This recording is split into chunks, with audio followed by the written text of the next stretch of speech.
Hello, Melinda here with the Museum of Mortality. We've got another unboxing video for you.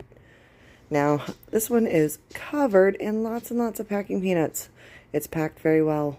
So we're going to dump and root and hunt and look for all the things that are in this box.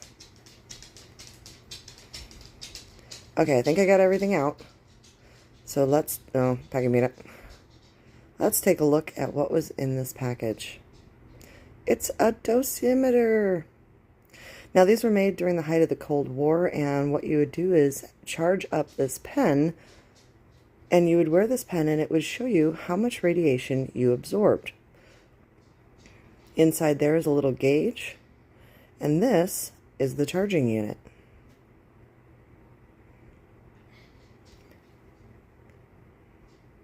As we get it open, you can see this is the charging unit.